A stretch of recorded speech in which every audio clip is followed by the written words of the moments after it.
Hi అండి, నమస్తే. Welcome to Telugu Tadaka. ఈరోజు వీడియోలో కొబ్బరి బూరెలు ఎలా చేయాలో చూపిస్తున్నాను. బాగా పొంగి చాలా సాఫ్ట్గా వచ్చాయి కొబ్బరి బూరెలు.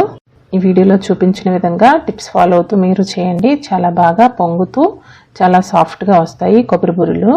ఇంట్లోనే ఈజీగా ఇలా చేసి పిల్లలకి పెట్టండి. చాలా టేస్టీగా ఉంటాయి, చాలా ఈజీ కూడా చేసుకోవడం. ముందుగా నేను ఇక్కడ 1 కిలో రేషన్ బియ్యం తీసుకున్నాను. రేషన్ బియ్యం అయితేనే మనకి పిండి వంటలకి చాలా బాగుంటాయి. వీలైతే రేషన్ బియ్యం తీసుకోవడానికి ట్రై చేయండి. ఇక్కడ కప్పుల్లో అయితే 5 కప్పులు బియ్యం తీసుకున్నాను.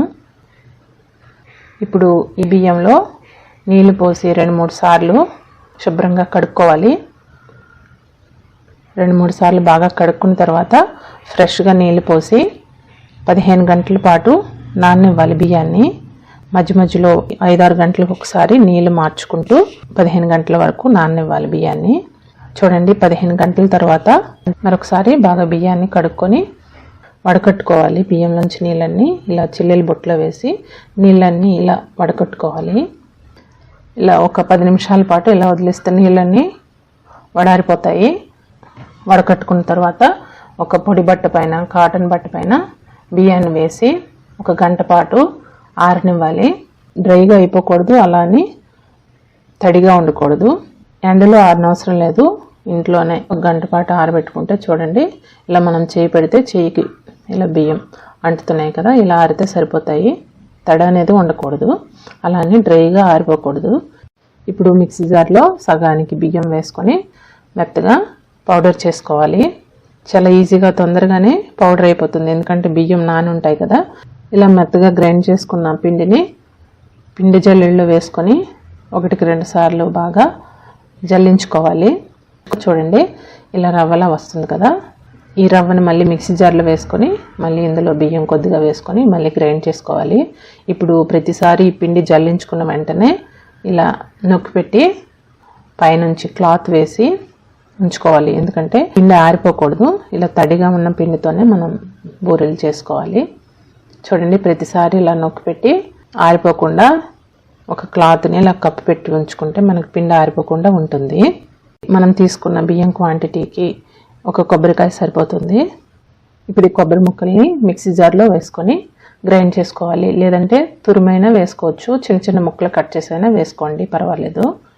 ఇప్పుడు ఇందులో 8-10 వరకు యాలకులు కూడా వేసుకొని బరకగా గ్రైండ్ చేసుకోవాలి. మరీ మెత్తగా పేస్ట్లా కాకుండా ఇలా బరకగా ఉంటే బాగుంటుంది.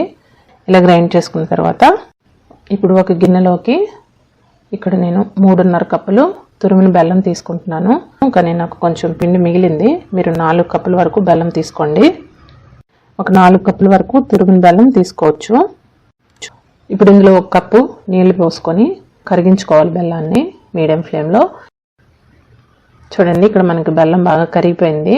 ఇప్పుడు మనం ఎందులోనైతే పాకం తీసుకోవాలనుకుంటున్నామో అందులో ఈ బెల్లం నీళ్ళని వడకట్టుకోవాలి.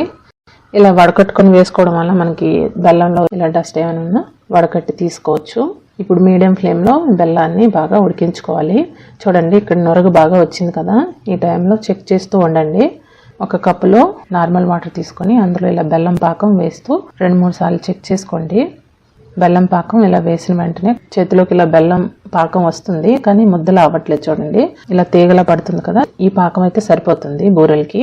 ఇప్పుడు ఫ్లేమ్ని లోలో పెట్టి ఇందులోకి 2 టేబుల్ స్పూన్లు నువ్వులు, ముందుగా గ్రైండ్ చేసుకున్న కొబ్బరి తురుము వేసుకొని ఒక 2 నిమిషాల పాటు ఉడికించుకోవాలి. ఇలా ఉడికించుకోవడం వల్ల మనకి పాకం ముదురుగా అవదు. కొబ్బరి వేసుకున్నాం కదా, కొబ్బరిలో చాలా వాటర్ ఉంటుంది కదా.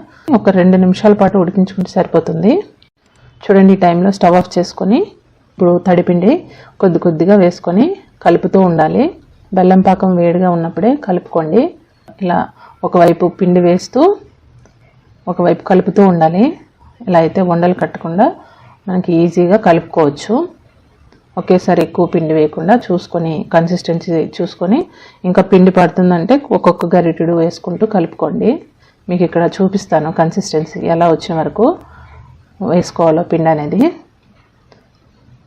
కొద్దిగా వేసుకోవాలి, పిండిని కలుపుతూ ఉండాలి. అప్పుడు ఉండలు కూడా కట్టదు.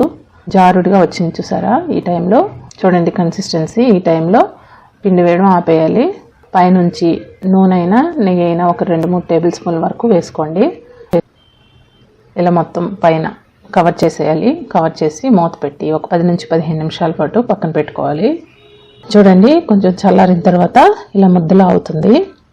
ఇప్పుడు మీడియం సైజు ఉండలుగా చేసుకొని చూడండి, మీకు నచ్చిన సైజులో ఇలా ముద్ద చుట్టుకొని ఇలా ఆయిల్ కవర్ పైన స్ప్రెడ్ చేస్తున్నాను రౌండ్గా. అరిటాకు పైన అయినా లేదా బటర్ పేపర్ పైన అయినా ఆయిల్ కవర్ అయినా ఇలా తీసుకొని దీనిపైన ఇలా వేసి మీడియం సైజుగా, కొంచెం మరీ పలుచగా కాకుండా మరీ మందంగా కాకుండా ఇలా స్ప్రెడ్ చేసుకోండి. ఆయిల్ చెక్ చేసుకోండి, మరీ హీట్గా ఉండకూడదు. మీడియం హీట్లో ఉన్నప్పుడు ఒక్కొక్కటిగా ఇలా వేసుకొని 2 వైపులా తిప్పుతూ ఫ్రై చేసుకోండి. చూడండి, 2 వైపులా ఇలా వేయించుకోండి తిప్పుతూ. ఎంత బాగా పొంగాయి కదా. మరీ ఎక్కువగా నల్లగా అయిపోకూడదు. ఈ కలర్లో వేగినప్పుడు తీసుకుంటేనే బూరె టేస్ట్ అనేది బాగుంటుంది. ఈ విధంగా మిగిలినవన్నీ చేసుకొని ఫ్రై చేసుకోవడమే. చూడండి, ఒకటి తించి చూపిస్తున్నాను. ఎంత సాఫ్ట్గా బాగా పొంగుతూ ఎంత బాగా వచ్చాయి కదా. ఈ టిప్స్ ఫాలో అవుతూ మీరు చేయండి. చాలా ఈజీగా ఇంట్లో చేసేయచ్చు. వీడియో నచ్చితే లైక్ చేయండి, షేర్ చేయండి, సబ్స్క్రైబ్ చేయడం మర్చిపోవద్దు. Thank you so much for watching. Bye.